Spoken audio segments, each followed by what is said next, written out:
ګرانو ملګرو خدای دې وکړي ټول به جوړ او روغ یاست. هیله لرم ورځ مو په خیر وي. دا بوکرټل ټریډینګ انسټیټیوټ څخه یو ځل بیا تاسو ته مخاطب یم. ځینې ملګري پوښتنې کوي چې کوم خبرونه پر کرپټو مارکیټ باندې زیات اثر کوي او کوم خبرونه مثلا مثبت او منفي اثرات لري.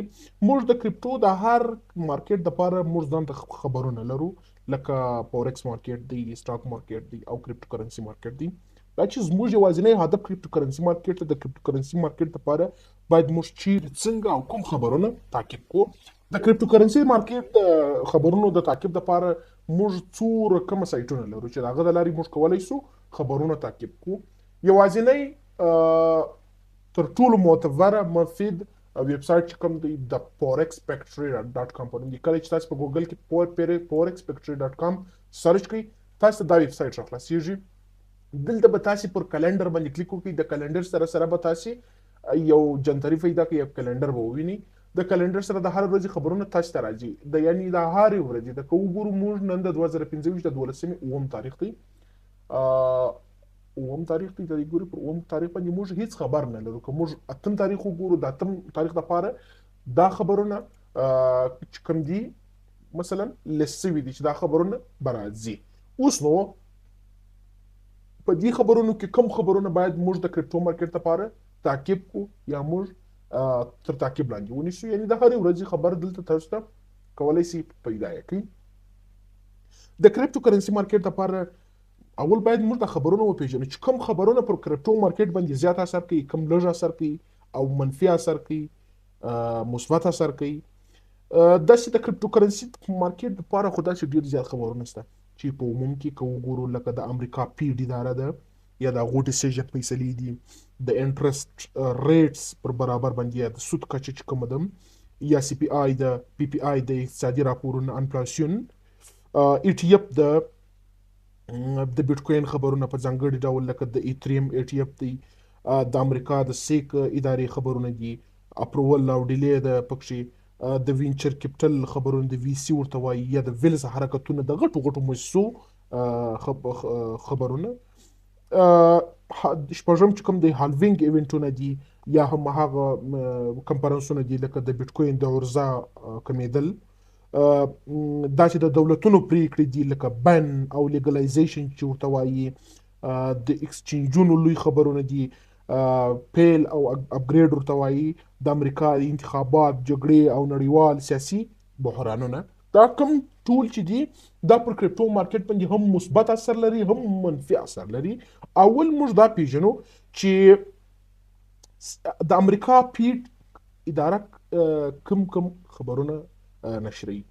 ګوري دوی یوازې د انټرست ریټ اعلانوي. مثلا کله چې دوی بانکو ته پورونه ورکوي یا دوی غټو ارګنایزیشنو ته پورونه ورکوي، بیا دوی پر دې باندې سود اخلي، مطلب اضافه پیسې اخلي. نو که چیر دا د کرپټو کرنسي مارکیټ تر ټولو قوي او خطرناک خبر دی. کله چې پیډ یعنی د سود کچه پورته سي، مارکیټ کښته ځي. کله چې په عموم کې د امریکا د پیډ اداره پریکړه وکړي چې مطلب د دې وروسته به یا تر راتلونکي کال یا تر راتلونکي میاشتې پورې به پیډ یا سود پر دونه پیسو باندې اضافه اخیستل کېږي، د دې سره مارکیټ کښته ځي. او کله چې پریکړه وشي چې سود به لږ اخیستل کېږي، د دې سره مارکیټ پورته ځي. ولې؟ ځکه سود د ډالر قیمت بدلوي او کرپټو د ډالر په مقابل کې قیمت لري. همدا د بي ټي سي لوی حرکتونه څنګه کوي؟ جوړوي. دوهم سی پی آی او پی پی آی ډاټا ده. که موږ دلته وګورو، دلته موږ کولی سو دغه پیدا کړو پی پی آی ډاټا او سی پی آی ډاټا، چې مثلا اول کې وایي چې د سی پی آی او پی پی آی وایي چې سی پی آی یعنی کنزیومر پرایس انډیکس، پی پی آی یعنی پروډیوسر پرایس انډیکس. که چیرې سی پی آی پورته ځي یعنی لوړ وي، مارکیټ کښته راځي یعنی ډاون وي. که چیرې سی پی آی ټیټ وي یعنی مارکیټ څنګه کېږي؟ اپ ځي. دلته تاسو ته ګوري د هر کرنسي مطابق چې خبرونه راځي هغه دلته تاسو کتلی شئ. موږ دلته کوم خبرونه تعقیبو؟ یوازې د یو اس ډي ده، ځکه د یو اس ډي کار چې کوم دی هغه ټول د کرپټو کرنسي کار د یو اس ډي سره دی. ښه ای او آر، جی وی پی، مثلا سی ان واي، جی پی واي، ان زی ډي، دا ټول هغه خبرونه دي چې دا د فورکس مارکیټ اړوند دي. د دې سره موږ کار نه لرو، موږ یوازې د یو اس ډي سره کار لرو.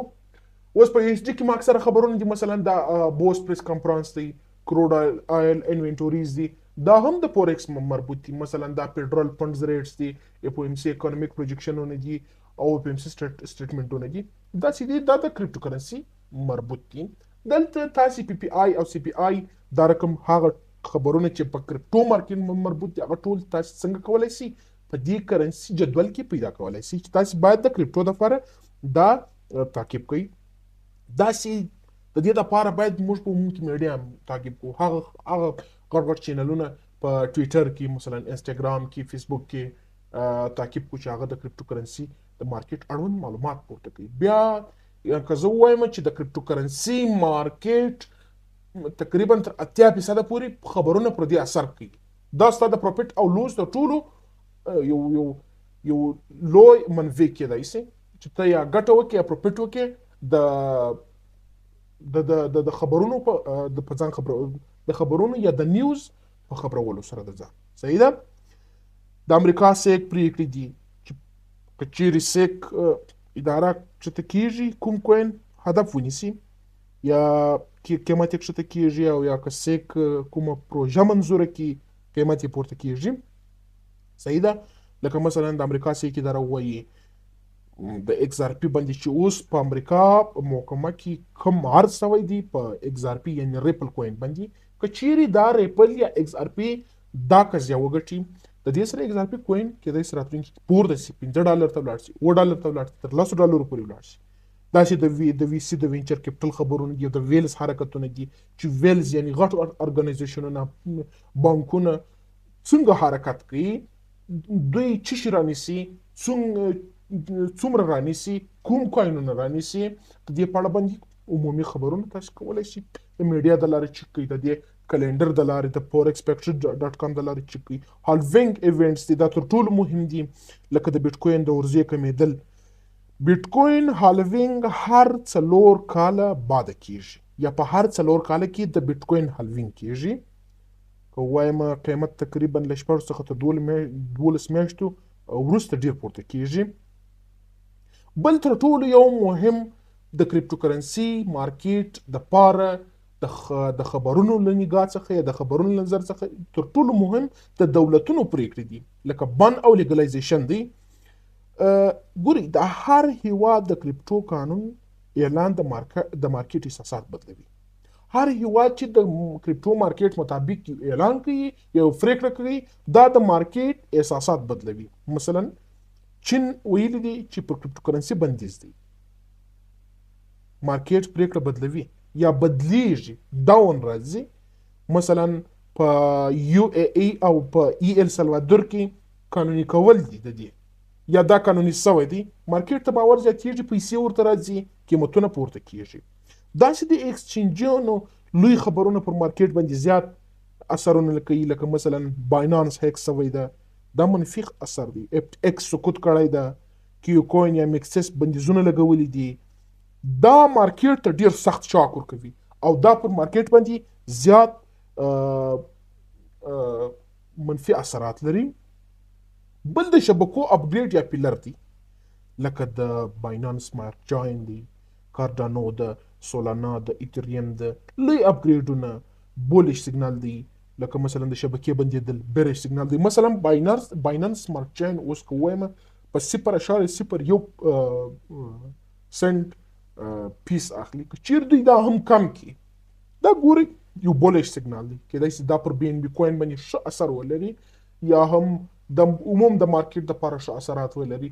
هر هغه څه چې مثبت وي په کریپټو کرنسي مارکیټ پورې مربوط وي، ښه نتیجه ورکوي، ښه ریزلټ ورکوي او بولش خبرې دي.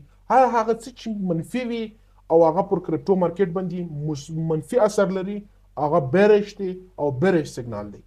نو همیشه چې موږ کله مارکیټ ته راځو، مخکې له دې چې موږ څه وڅېړو، موږ د دې تر مخه باید موږ د مارکیټ احساسات وګورو، د خلکو احساسات وګورو چې څنګه باید خلک په کم حالات کې دي، د خلکو رایه څه ده، د خلکو نظریات څه ده، د خلکو افکار څه دي، زموږ نظر څه دی. تاسې کله چې دا ټوله تاسې وګورئ، څومره چې د خلکو نظریې یې هغه که مثبت که منفي هومره د مارکیټ باندې اثر غورځوي. که وګورو د تیرو 2 میاشتو څخه قیمت ډاون، د بیټکوین قیمت ډاون روان دی، خو ټول خلک وګورو بس یوازې په وهم کې دي، په پیر کې دي، وهم او ترس دی، قیمتونه ډاون روان دي. که چیرې بر علاوه ښه خبر راشي قیمت به پورته ځي. نو دا زموږ د نن ورځې موضوع د کریپټو کرنسي د خبرونو او پر هغه باندې د اثر لوېدلو.